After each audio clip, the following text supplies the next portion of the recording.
बिस्मिल्लाहिर्रहमानिर्रहीम अस्सलाम वालेकुम, वेलकम बैक जी। और लेक्चर नंबर 45 जो कि आज का होगा अमेज़ॉन डायनेमो डीबी के बारे में। लास्ट वीक आप लोगों को मैं लेक्चर डिलीवर नहीं कर सका, आई एम सॉरी, मैं थोड़ा बिज़ी था। तो अभी उसके बाद जो है इस वीक आप लोगों को लेक्चर इंशाल्लाह देना है, लेकिन मेरा गला जो है वो अभी बड़ा शदीद किस्म का ख़राब है। और लेकिन मैंने कहा कि लेक्चर आप लोगों के लिए जो है वो रिकॉर्ड करना है ताकि ये वीक आप लोगों का मिस ना हो। तो स्टार्ट करते हैं जी अमेज़ॉन डायनेमो डीबी के बारे में। डायनेमो डीबी हमारे पास क्या होती है जी, एक डेटाबेस होती है। लास्ट लेक्चर में हम लोगों ने अमेज़ॉन आरडीएस को देखा था। आरडीएस जो है हमारे पास रिलेशनल डेटाबेस होती है और अमेज़ॉन डायनेमो डीबी जो है वो हमारे पास नो रिलेशनल डेटाबेस होती है। ठीक है जी, इसको हम नो एसक्यूएल डेटाबेस भी बोलते हैं। दोनों का कंपैरिजन मैं थोड़ा बहुत आप लोगों को बताऊंगा इसमें और उसमें क्या डिफरेंस है। Amazon DynamoDB जो है वो is a fast and flexible no SQL database service for all applications that need consistent single digit millisecond latency at any scale. Amazon DynamoDB जो है वो बड़ी फास्ट एक डेटाबेस सर्विस है। ठीक है, नो एसक्यूएल सर्विस है। अक्सर एग्जाम में ये क्वेश्चन आ जाता होता है कि कौन सी no SQL no relational database कौन सी है। Amazon DynamoDB है, RDS है, इलास्टिक कैशे है, या इसके अलावा एक और होती है एरोडा है, वट एवर जो भी है। तो उसमें हमारा आंसर क्या होगा, डायनेमो डीबी। तो that needs consistent single digit millisecond latency. ये डेटाबेस हम वहाँ पे यूज़ करते हैं जब आपकी एप्लीकेशन डेटाबेस के साथ कम्युनिकेट करती है और आपको मिली सेकेंड्स में लेटेंसी चाहिए होती है, यानी कि वेरी स्मॉल लेटेंसी आप लोगों को चाहिए होती है और वो कंसिस्टेंट भी हो। वहाँ पर आप डायनेमो डीबी डेटाबेस को यूज़ करते हैं। ठीक है जी, और ये बहुत ही फ्लेक्सिबल है। कैसे फ्लेक्सिबल है अभी मैं आप लोगों को बताता हूँ। It is a fully manage database that supports both document JSON and key value alpha numeric data models. Fully manage database है जी। फुली मैनेज से क्या मुराद है, इसके बैकएंड पे कोई सर्वर चल रहे हैं, उसकी पैचिंग करनी है, उसकी उसकी पैचिंग वगैरह करनी है, कोई सिक्योरिटी करनी है, या उसके बैकअप्स फेल ओवर कन्फिगर करने हैं, स्केलेबिलिटी कन्फिगर करनी है, वो सारा कुछ कौन करेगा, अमेज़ॉन अपने एंड पे कर रहा होगा। ठीक है जी, आप लोगों ने कुछ भी इसका नहीं करना। डेट स्पोर्ट्स बहुत जेसन डॉक्यूमेंट आप इसमें स्टोर कर सकते हैं डायनामोडीबी डेटाबेस के अंदर। की वैल्यू डाटा मॉडल्स आप स्टोर कर सकते हैं। DynamoDB is extremely fast and delivers predictable performance with seamless scalability. DynamoDB database जो है वो स्केलेबल है जी। स्केलेबल कैसे है, अभी थोड़ा सा आगे जाके मैं एक्चुअली एक डायग्राम आ रही है और स्लाइड आ रही है, मैं उसी में आपको डिटेल से बताता हूँ। It is a web service that uses HTTP over SSL। जब आपकी कम्युनिकेशन हो रही होती है तो वो HTTPS बेस्ड हो रही होती है। ठीक है, यूज़ केसेस कहाँ पे हम डायनामो डीबी डेटाबेसेस को कहाँ यूज़ कर रहे होते हैं, मोबाइल ऐप्स में, वेब ऐप्स में, एडटेक ऐप्स, गेमिंग ऐप्स और इंटरनेट ऑफ थिंग्स में हम डायनामो डीबी डेटाबेस यूज़ कर रहे होते हैं।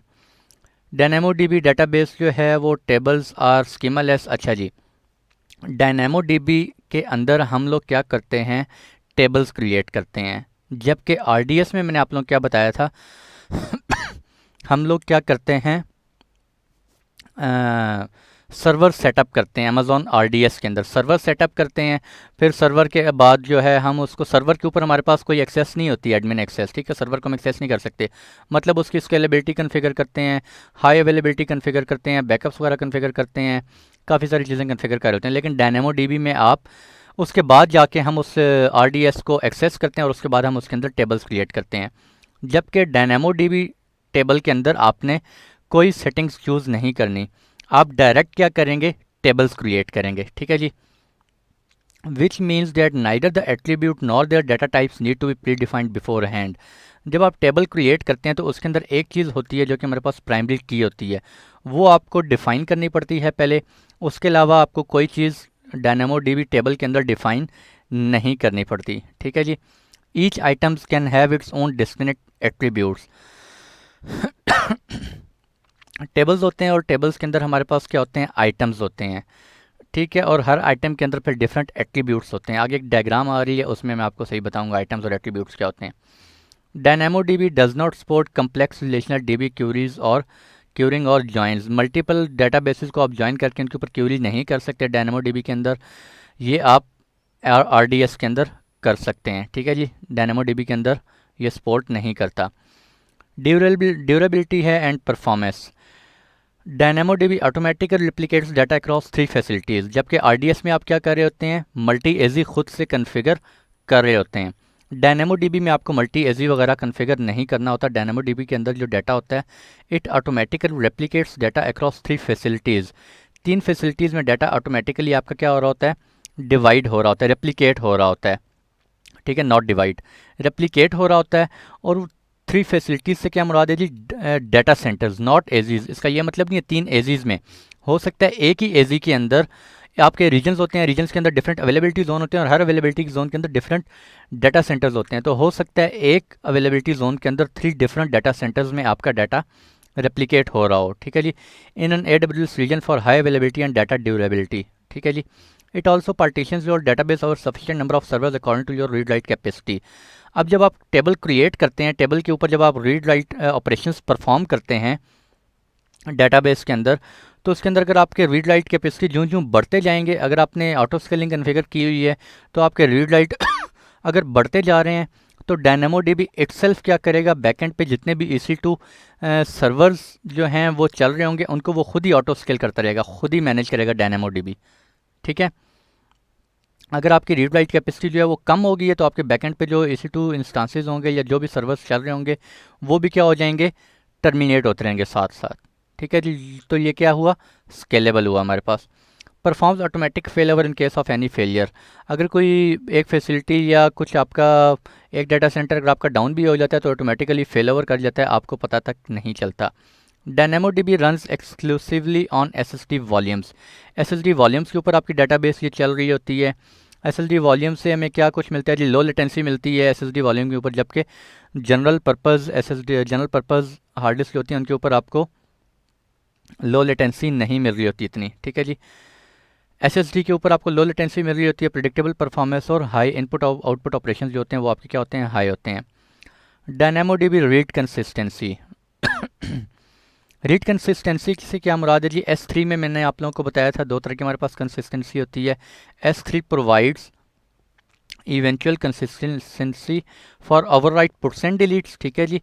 और S3 के अंदर हमारे पास क्या होता है, रीड आफ्टर राइट कंसिस्टेंसी होती है फॉर न्यू ऑब्जेक्ट्स, ठीक है। वहाँ पे मैंने आपको डिटेल से बताया हुआ है ये कंसिस्टेंसी क्या होती है। इवेंचुअल कंसिस्टेंसी रीड्स अब क्या होते हैं DynamoDB के अंदर, when you read data from a DynamoDB table the response might not reflect the results of A recently completed write operation. आपने टेबल क्रिएट किया, टेबल क्रिएट करने के बाद आपने उसके अंदर कोई डाटा राइट किया। अब राइट करने के बाद आपने दोबारा डाटा जब राइट करेंगे, फॉर एग्जांपल आपने ओवर राइट कर दिया उस डाटा को, तो जब आप रीड करेंगे तो वो इवेंचुअल कंसिस्टेंट होता है। हो सकता है आपको लेटेस्ट डाटा मिल जाए, हो सकता है आपको उसका जो पुराना वर्जन है वो रिफ्लेक्ट बैक हो जाए, ठीक है जी। तो इवेंचुअल कंसिस्टेंट रीड में आपको ये कोई श्योरिटी नहीं होती कि आपको लेटेस्ट डाटा ही मिलेगा। इवेंचुअल कंसिस्टेंट रीड में हो सकता है आपको पुराना डाटा मिल रहा हो सकता है आपको 1-2 सेकंड के बाद आपका लेटेस्ट डाटा मिल रहा हो, ठीक है जी। तो बेस्ट रीड थ्रूपुट है consistency across all copies is reached in 1 second. 1 second में आपका तमाम जो फैसिलिटीज़ में आपका डाटा जो है वो कॉपी हो जाता है। जबकि स्ट्रांगली कंसिस्टेंट रीड में क्या होता है, a strongly consistent read returns the result that reflects all writes that received a successful response prior to read. Strongly consistent read में ये होता है जब आपने एक डाटा राइट किया, उसके बाद आपने दोबारा राइट किया, उसी ब्लॉक के ऊपर दोबारा राइट किया, तो आपको जो लेटेस्ट वर्जन होगा सिर्फ वो ही मिलेगा, आपको पुराना वर्जन नहीं मिल सकता, ठीक है। ये किस में हो रहा होता है, स्ट्रांगली कंसिस्टेंट रीड में। जब आपका डाटा अपलोड हो जाता है लेटेस्ट डाटा, तो आपको एक सक्सेसफुल रिस्पांस मिलता है। सक्सेसफुल रिस्पांस का मतलब है कि आपको अब लेटेस्ट डाटा ही एक्सेसिबल होगा, ठीक है, ड्यूरिंग रीड। तो इवेंचुअल कंसिस्टेंट रीड जो है वो बाय डिफ़ॉल्ट होता है और स्ट्रॉन्ग कंसिस्टेंट रीड ये डिफ़ॉल्ट नहीं होता।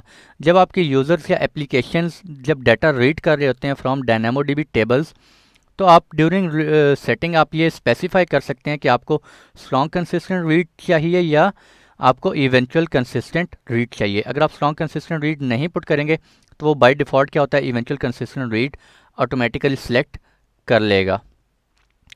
ये जी हमारे पास DynamoDB टेबल हैं। ये टेबल नहीं है, टेबल इस तरह के नहीं होते, टेबल थोड़ा डिफरेंट होते हैं। इसके अंदर मैं एक चीज़ आपको बताना चाह रहा हूँ।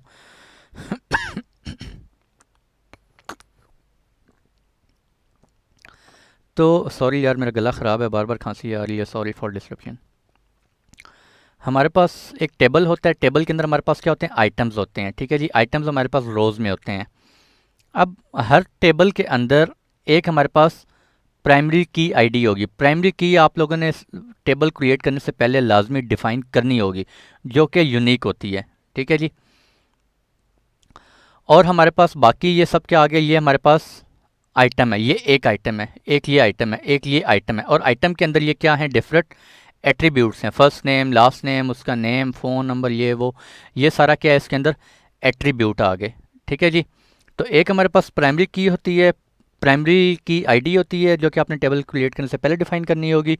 उसके बाद बाकी आप उसके अंदर आइटम्स डिफाइन कर सकते हैं। अभी हम टेबल क्रिएट करेंगे, मैं आप लोगों को वहाँ पे लैब में शो करवाऊँगा, उसके बाद आपको सही जो है वो क्लियर समझ आएगी। DynamoDB's बेसिक कंपोनेंट्स क्या होते हैं, टेबल्स होते हैं और आइटम्स होते हैं। Like all other databases DynamoDB table stores data in table, ठीक है। DynamoDB के अंदर भी आपका डाटा जो है वो टेबल्स में स्टोर हो रहा होता है। अ table is a collection of data items. Table के अंदर क्या होते हैं, टेबल, ये मेरे पास फॉर एग्जांपल एक टेबल है, टेबल के अंदर बहुत सारे आइटम्स होंगे। और आइटम क्या होते हैं, आइटम मैंने भी आपको पिछली स्लाइड में दिखाया है। आइटम हमारे पास क्या होते हैं, ग्रुप ऑफ एट्रीब्यूट्स होते हैं। डिफरेंट एट्रीब्यूट्स को जब आप कलेक्ट करके उन्हें डिफाइन कर देते हैं, ठीक है जी, तो वो आपके पास क्या बन जाता है, एक आइटम बन जाता है। Items in DynamoDB are similar in to rows recorded in other databases. और एक रो के अंदर आपकी जितनी भी इंफॉर्मेशन होगी वो आप उसको क्या कहेंगे, एक आइटम है ये मेरा, ठीक है जी। DynamoDB stores data index by primary की। मैं आप लोगों को बता चुका हूँ प्राइमरी की डिफाइन करनी पड़ती है। You specify a primary key when you create a table. Each item in a table has unique identifier. तो जब आप टेबल क्रिएट करेंगे उसके अंदर हर आइटम के अंदर क्या होगा, प्राइमरी की होगी, ठीक है जी। That distinguish the item from all other in the table. अब टेबल के अंदर हम जितने भी आइटम्स क्रिएट करेंगे वो हर आइटम दूसरे आइटम से कैसे डिस्टिंग्विश कर रहा होगा, on the basis of primary की, ठीक है जी। प्राइमरी की जो है वो आपकी यूनिक होगी, वो आपकी रिपीट नहीं हो सकती। The primary key is the only required attributes for items in a table. DynamoDB supports get put operation using a user defined primary key. अगर आप CLI से यूज़ कर रहे हैं तो आप इसके ऊपर get put operations भी कर सकते हैं। स्केलेबिलिटी आ गई जी। It provides for a push button scaling on AWS where you can increase the read write throughput and AWS will go ahead and scale it for you up और down without down time और performance और degradations. जब आप table create करते हैं तो table में पहले आप डिफाइन, क्रिएट करने से पहले आप प्राइमरी की डिफाइन करते हैं और साथ में आप रीड राइट कैपेसिटी डिफाइन करते हैं कि आप टेबल के ऊपर कितने रीड हो रहे होंगे और कितने राइट हो रहे होंगे, ठीक है। कितने यूज़र्स रीड कर सकते हैं, कितने यूज़र्स राइट कर सकते हैं। आपने फॉर एग्जाम्पल डिफाइन कर दिया, आपने 5 डिफाइन कर दिया, 5 रीड कैपेसिटी, 5 राइट कैपेसिटी। कुछ अरसे बाद हो सकता है आपके यूज़र्स इंक्रीज़ कर गए हैं, ठीक है जी, आपका वर्कलोड बढ़ गया है, तो अब आप क्या रीड राइट कैपेसिटी इंक्रीज़ करना चाह रहे हैं। आप कुछ भी नहीं करेंगे, सिंपल सेटिंग्स में जाएंगे, रीड राइट कैपेसिटी इंक्रीज़ कर देंगे 5 से 10 what ever depending upon your environment, ठीक है। आप इंक्रीज़ करेंगे, आपको कोई डाउन टाइम नहीं आएगा, कोई परफॉर्मेंस डिग्रेडेशन नहीं होगी, आपका जो रीड राइट कैपेसिटी है वो क्या हो जाएगी, इंक्रीज़ हो जाएगी, ठीक है। आप किसी वक्त डाउन साइज़ करना चाह रहे हैं, डाउनग्रेड करना चाह रहे हैं, रीड राइट कैपेसिटी को डाउन करना चाह रहे हैं, आप डाउन कर सकते हैं, ठीक है। तो इसको हम कहते हैं पुश बटन स्केलिंग। जैसे ही आपने बस एंटर करना है, साथ ही क्लिक करेंगे, आपकी स्केलिंग अप और डाउन हो जाती है। जबकि RDS में ऐसा नहीं होता। RDS में जब आप कोई सेटिंग्स चेंज करते हैं तो आपको कुछ टाइम के लिए डाउन टाइम आता है, आपकी जो RDS होती है उसको आपको रीस्टार्ट करना पड़ता है, ठीक है। जबकि DynamoDB टेबल्स में ऐसा कुछ नहीं होता। You can scale the provisioned capacity of your DB table any time you want, ठीक है। किसी भी टाइम आप अपने प्रोविडेंट कैपेसिटी, जो रीड राइट कैपेसिटी है, उसको आप चेंज कर सकते हैं। There is no limit to the number of items you can store in DynamoDB table. DynamoDB table के अंदर कोई आइटम्स की लिमिट नहीं है जी, कितने आइटम्स आप स्टोर कर सकते हैं। कोई डाटा की लिमिट नहीं है कि आप कितना डाटा उसमें स्टोर कर सकते हैं, जितना डाटा आप स्टोर करना चाहें आप कर सकें। DynamoDB can do 10,000 read write capacity per second per table. If you need higher then this contact AWS। कुछ रीजन्स में जो है AWS ने वो लॉन्च कर दिया 40,000 रीड राइट, और कुछ रीजन्स में अभी जो है वो अमेज़ॉन प्रोवाइड कर रहा है 10,000 रीड राइट कैपेसिटी पर सेकेंड्स पर टेबल, ठीक है जी। तो ये क्वेश्चन भी अक्सर एग्जाम में इससे मिलता जुलता आ जाया करता है। तो चलते हैं जी, लैब की तरफ चलते हैं।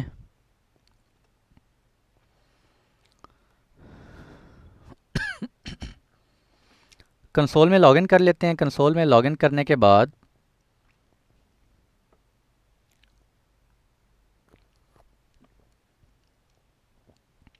मैं साइन इन कर लेता हूँ।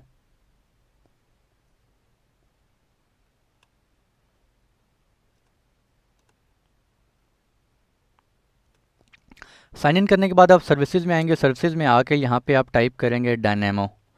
ठीक है, तो ये आ गया मैनेज नो एसक्यूएल डेटाबेस।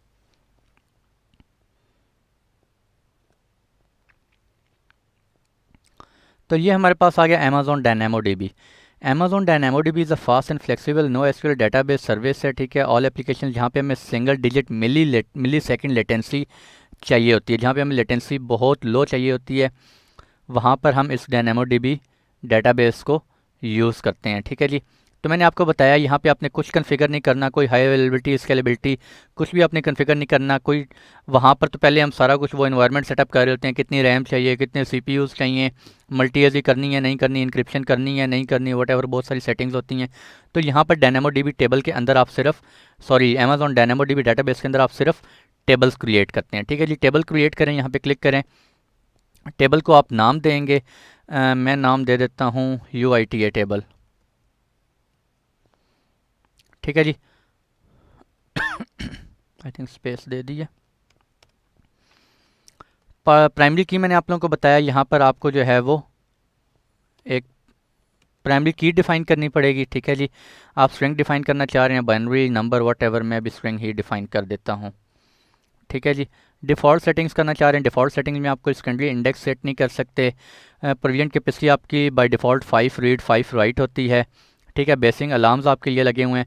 अच्छा, इसमें जो है आप थ्रॉटलिंग भी कर सकते हैं। आपके अगर आपने रीड राइट कैपेसिटी 5 सेट की हुई है और आपकी रीड्स जो हैं वो ज़्यादा हो गई हैं, तो आप थ्रॉटलिंग भी इनेबल इसमें कर सकते हैं। ठीक है, न्यू फीचर ऐड किया है अमेजोन ने, on demand backup and restore enabled. आप बैकअप भी ले सकते हैं इसमें, जबकि पहले बैकअप नहीं होता था। बैकअप ले सकते हैं अपनी डाटाबेस का और फिर उसको रिस्टोर भी कर सकते हैं। ठीक है जी, तो अगर मैं आपको use default setting option uncheck करूँ और दिखाऊँ, इसमें क्या कुछ कर सकते हैं आप। सेकेंडरी इंडेक्स आप डिफाइन कर सकते हैं। प्रोविजन कैपेसिटी आपकी 5 रीड राइट सेलेक्ट हुई है। ठीक है, और आपका क्या सिलेक्ट हुआ है, ऑटो स्केलिंग सिलेक्ट हुआ है। ऑटो स्केलिंग मीन्स आपने मिनिमम 5 रीड्स और मिनिमम 5 राइट यूनिट्स डिफाइन कर दिए। ठीक है जी, और आपने डिफाइन किया टारगेट यूटिलाइजेशन 70। जैसे ही 70% टारगेट अचीव हो तो इसमें ऑटो स्केलिंग क्या करेगा, रीड राइट कैपेसिटी आपकी ऑटोमेटिकली क्या हो जाती होती रहेगी, इंक्रीज करती रहेगी। ठीक है जी, और मैक्सिमम कहाँ तक जा सकता है, 40,000 यूनिट्स तक आप इसको इंक्रीज कर सकते हैं। ठीक है, अगर मैं ऑटो स्केलिंग क्या कर देता हूँ, डिसेबल कर देता हूँ। मैं कहता हूँ मुझे ऑटो स्केलिंग नहीं चाहिए, मुझे क्या करना है सॉरी, रीड राइट कैपेसिटी मैं कहता हूँ मेरे पास या 10 रीड्स चाहिए और राइट कैपेसिटी मुझे 5 ही चाहिए। तो यहाँ पे आप देख सकते हैं एस्टिमेटेड कॉस्ट आपको कितनी आएगी, $3.39 पर मंथ। ठीक है जी, तो अगर मैं इसको चेंज कर दूँ, मैं इसको 15 कर दूँ, तो ये देखें। ठीक है, तो आप यहाँ से अपनी कॉस्ट जो है वो एस्टिमेट कर सकते हैं। रीड इतने होंगे, राइट इतने होंगे। ऑटो स्केलिंग करना चाह रहे हैं, इंक्रिप्शन एट रेस्ट करना चाह रहे हैं, आप इंक्रिप्शन इनेबल कर सकते हैं कि आपका डाटा जो है वो इनक्रिप्ट होता रहे इस डाटाबेस में। तो मैं अभी जो है वो डिफ़ॉल्ट सेटिंग से ही क्रिएट करता हूँ टेबल को। ठीक है जी, तो ये टेबल मेरा क्रिएट हो गया, ये आप देख सकते हैं। डैशबोर्ड आ गया, टेबल्स, बैकअप्स, यहाँ पे आपके रिजर्व कैपेसिटी। अच्छा, आप रिजर्व भी कर सकते हैं फॉर 1 ईयर और 3 ईयर कि आपको इतने रीड कैपेसिटी चाहिए, इतने राइट कैपेसिटी चाहिए, इतने टाइम ड्यूरेशन के लिए आप रिजर्व भी कर सकते हैं। लेकिन उसके अंदर आपको बेनिफिट क्या होगा कि आपका कॉस्ट इफेक्टिव हो जाएगा, आपको कॉस्ट में आपकी कॉस्ट उसमें कम चार्ज होगी। ठीक है जी, अगर आप रिजर्व कर लेते हैं, अप फ्रंट पेमेंट आप कर देते हैं फर्स्ट टाइम। तो ये हमारे पास टेबल क्रिएट हो गया जी, UITA table. UITA table create करने के बाद जब आप टेबल पे क्लिक करेंगे तो यहाँ पे आइटम्स में चले जाते हैं। ठीक है जी, ये हमारे पास आ गए आइटम। इसको आप इस तरह कर सकते हैं, मैं इसको थोड़ा और कर देता हूँ ताकि हमें टेबल से शो हो जाए। आइटम में आते हैं, मैं आइटम क्रिएट करता हूँ। आइटम मैंने क्या डिफाइन किया था, प्राइमरी की आईडी मैंने क्या डिफाइन की थी, स्टूडेंट आईडी, वो आपको शो हो रही है। ठीक है,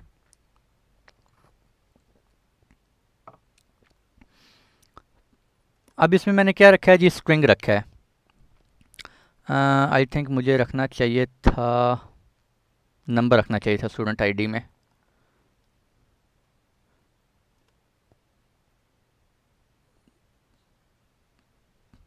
स्टूडेंट, एक सेकेंड, क्रिएट आइटम अच्छा, मैं एक और आइटम क्रिएट कर रहा हूँ और मैं स्टूडेंट वैसे स्ट्रिंग यहाँ पे नेम आ रहा है, मुझे चेंज करनी चाहिए सेटिंग्स। होल्ड करें जी।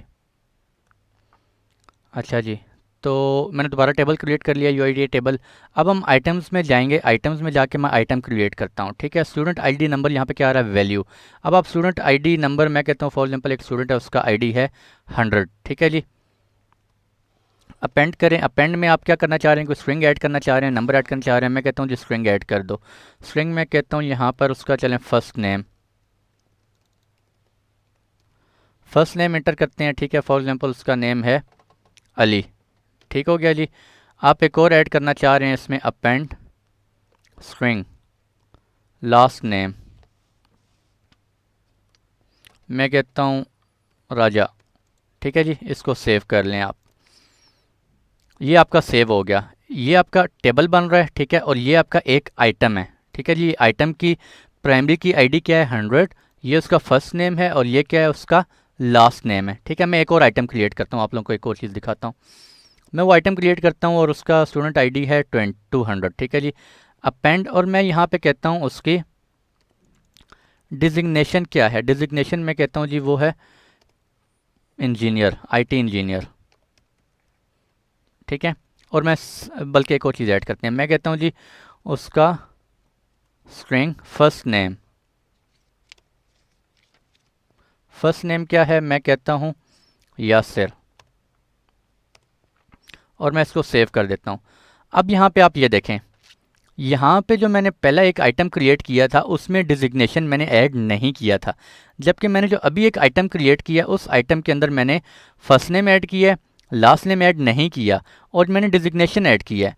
तो जो ब्लॉक्स अब इसमें आरडीएस में और इसमें डिफरेंस क्या हुआ डायनेमोडीबी में, डायनेमोडीबी के अंदर मैं कुछ भी सेटिंग कर सकता हूँ, मुझे कुछ भी प्री डिफाइंड सेटिंग्स नहीं करनी पड़ती। ठीक है, मैं जब चाहूँ कॉलम ऐड कर लूँ, जब चाहूँ रो ऐड कर लूँ, और लाजमी नहीं है कि मुझे हर रो के अंदर हर कॉलम की वैल्यू ऐड करनी पड़ेगी। जबकि आरडीएस में आपको, अगर आपके फॉर एग्जांपल मेरे इसमें कितने रोज़ हैं, 2 रोज़ हैं और 1 2 3 4 कॉलम है। ठीक है, तो 8 टोटल ब्लॉक्स हैं, यानी कि 8 ब्लॉक्स में से एक ब्लॉक खाली और एक ये खाली, तो 6 ब्लॉक्स कवर कर रहे हैं। जबकि आरडीएस में क्या होता है, आरडीएस में अगर आप टेबल क्रिएट करते हैं तो उसमें आपको हर फील्ड में वैल्यू इंटर करनी पड़ती है। ठीक है, इससे उसका आरडीएस का जो साइज़ है, डाटाबेस का साइज़, वो भी क्या होता है, बढ़ जाता है।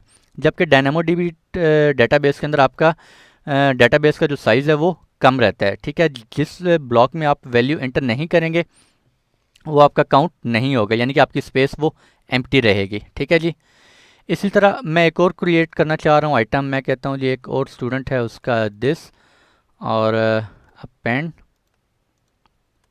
मैं कहता हूँ उसकी एज ऐड कर देता हूँ।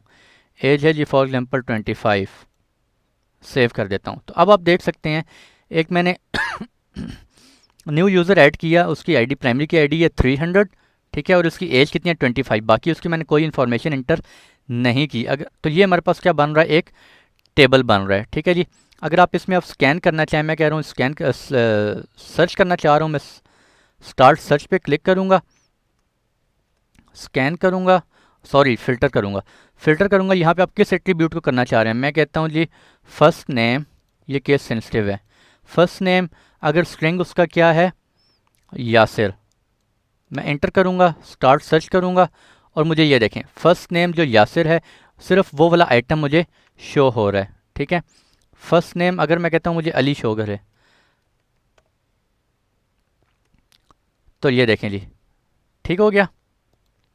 तो इस तरीके से आप टेबल जब आपका बहुत बड़ा हो जाए, अगर आप कुछ स्कैन करना चाहें, कुछ सर्च करना चाहें, तो आप यहाँ पे फ़िल्टर ऐड करके आप वो भी सर्च कर सकते हैं। मैं कहता हूँ एट्रीब्यूट, और मैंने एक एज डाला था एट्रीब्यूट, और उसकी अगर एज 25 थी तो वो मुझे वो शो करे।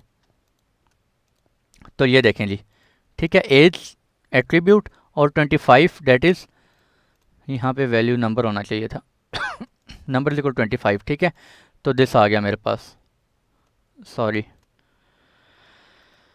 ये आ गया। अब अच्छा जी, अब मैं क्या करता हूँ इसको फर्दर इसके देख लेते हैं। मैं क्या करना चाह रहा हूँ, मैं इस यूज़र क्या करना चाह रहा हूँ, सॉरी इस आइटम क्या करना चाह रहा हूँ, डुप्लीकेट, एडिट, डिलीट करना चाह रहा हूँ, कुछ भी करना चाह रहा हूँ आप कर सकते हैं। ठीक है जी, ओवरव्यू में फर्दर इसके ऑप्शंस जो हैं वो थोड़ा एक्सप्लोर कर लेते हैं। ओवरव्यू में आप क्या करेंगे, ये थोड़ा एडवांस टॉपिक है, इसको भी रहने दें। टेबल डिटेल्स आप देख सकते हैं, टेबल नेम देख सकते हैं, प्राइमरी पार्टीशन की आपने डिफाइन की हुई है, स्टूडेंट आईडी डिफाइन की हुई है। पॉइंट इन टाइम रिकवरी अभी आपकी डिसेबल, अगर आप इनेबल कर देंगे तो आपके बैकअप्स जो हैं वो ऑटोमेटिक बैकअप्स कन्फिगर हो जाएंगे। ठीक है जी। अगर आपका पॉइंट इन टाइम रिकवरी से मुराद यानी कि अगर आपका जो है वो डेटाबेस कहीं पे डिलीट हो जाती है तो आप पॉइंट इन टाइम रिकवरी करना चाहते हैं, तो आपके जो लॉग्स मेंटेन हो रहे होते हैं उससे आपका क्या होता है, पॉइंट इन टाइम रिकवरी हो जाती है। ठीक है, आपकी डेटाबेस की रिकवरी हो जाएगी। रीड कैपेसिटी आप देख सकते हैं 5 ऑटो स्केलिंग डिसेबल है, right capacity 5 auto scaling disable है। रीजन आप देख सकते हैं यहाँ पर किस रीजन में आपने बनाई है। ये जी अमेज़ॉन रिसोर्स नेम है। ARN नंबर, अगर आप किसी एप्लीकेशन के साथ इसे इंटीग्रेट करना चाहते हैं इस डेटाबेस को, तो आप इस ARN के थ्रू इसे कर सकते हैं।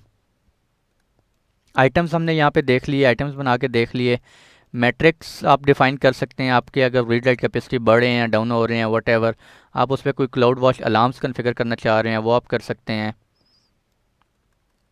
यहाँ पे भी आप देख सकते हैं 5 रीड कैपेसिटी 5 मैंने डिफ़ाइन की हुई है। ठीक है, और अभी तक कितने रीड कैपेसिटी कंज्यूम कितने हुए हैं, ब्लू नो, एक भी रीड कैपेसिटी कंज्यूम नहीं हुआ। ठीक है जी।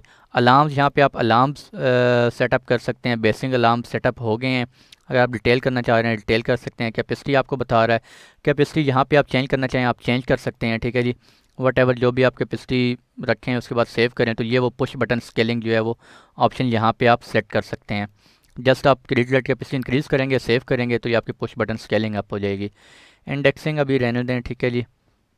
ग्लोबल टेबल्स रहने दें। बैकअप्स में जाके आप कन्फिगर कर सकते हैं backup is being enabled for the table, please reveal backup is being enable. ठीक है, बैकअप इनेबल, बैकअप इसका लिया जा रहा है। ऑटो बैकअप्स लेते हैं, आई थिंक अभी ये बैकअप नहीं लेगा, क्यों, क्योंकि वहाँ पे अभी क्या हुआ हुआ है, ऑप्शन डिसेबल हुआ हुआ है। ठीक है जी, हमने ऑप्शन डिसेबल किया हुआ पॉइंट इन टाइम रिकवरी, अगर वो हम इनेबल करेंगे तो यहाँ पे बैकअप्स लेना शुरू कर देगा ऑटोमेटिकली। इसके अलावा टैगिंग आप करना चाह रहे हैं, टैगिंग आप कर सकते हैं। एक्चुअली इस कोर्स में आपकी इतनी डिटेल में नहीं है आपकी ये डेटाबेस। ठीक है, जस्ट आपको जो मैंने पॉइंट्स आपको बताए हैं स्लाइड्स के अंदर, वो पॉइंट्स का आप लोगों को पता होना चाहिए। डायनामोडीबी और RDS के अंदर मेजर डिफरेंस क्या होता है। ठीक है जी। और इसके अंदर हम जो है वो टेबल्स क्रिएट करते हैं डायनामोडीबी डेटाबेस के अंदर। एक सेकंड, यहाँ पे ये बाकी क्यों नहीं आ रहे, मैं वो देख रहा हूँ।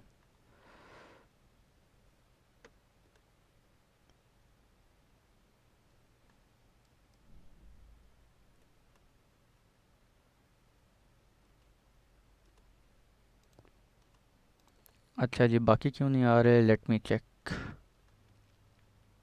अच्छा जी, तो ये आ गया आपके बाकी आप यहाँ पे डैशबोर्ड में देख सकते हैं। डैशबोर्ड में आपके पास ये आपको बता रहा है किस रीजन में आपने डेटाबेस क्रिएट की है ये। ठीक है जी। सर्विस हेल्थ आपको बता रहा है, प्रोविजन रीड राइट कैपेसिटी आपकी क्या है।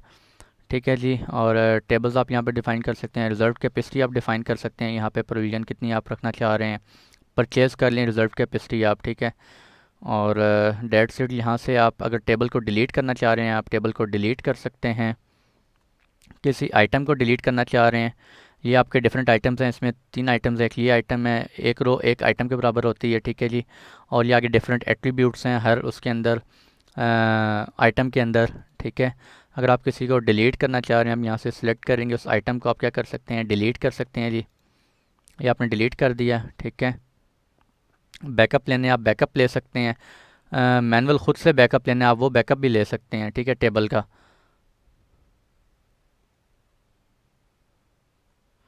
और इसके अलावा जी आप